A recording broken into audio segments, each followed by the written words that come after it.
ஒன்று, தலைவர் அவர்கள் ஒரு அரசியல் தலைவர் என்பதையும் தாண்டி ஒரு அண்ணனாக ஒரு கடிதம் எழுதுகிறார்.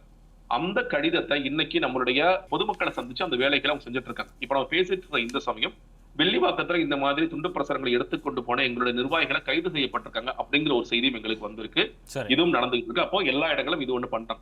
இன்னொரு பக்கம் நம்ம என்ன செய்யணும்னா, நம்ம இத யார்கிட்ட போய் முறையிடுவது? காலையிலே அவர் கேட்டார். இதை உங்கள் பாதுகாப்பை நான் உறுதி செய்ய போகின்றேன். இதை யார நம்ம ப்ரொடெக்ட் பண்ணுவாங்க அப்படின்னு பார்க்கும் பொழுது, இன்னைக்கு நமக்கு இருக்கிற ஆப்ஷன்ஸ் வந்து நம்ம தமிழ்நாட்டில் காவல்துறையை தலைமை ஏற்றிருக்கும் டிஜிபி அவர்கிட்ட போலாம். இல்ல உள்துறையை கையில் வைத்திருக்கும் முதலமைச்சர்கிட்ட போலாம். ஆனா குற்றச்சாட்டு இவங்க 2 பேர் மேல தான் இருக்கு அப்படிங்கும் போது, நம்ம அடுத்ததாக இந்த அரசியலமைப்பு சட்டத்திற்கு உட்பட்டு ஒருவர் இருக்கிறார் என்றால் அவர் ஆளுநராக இருக்கின்றார்.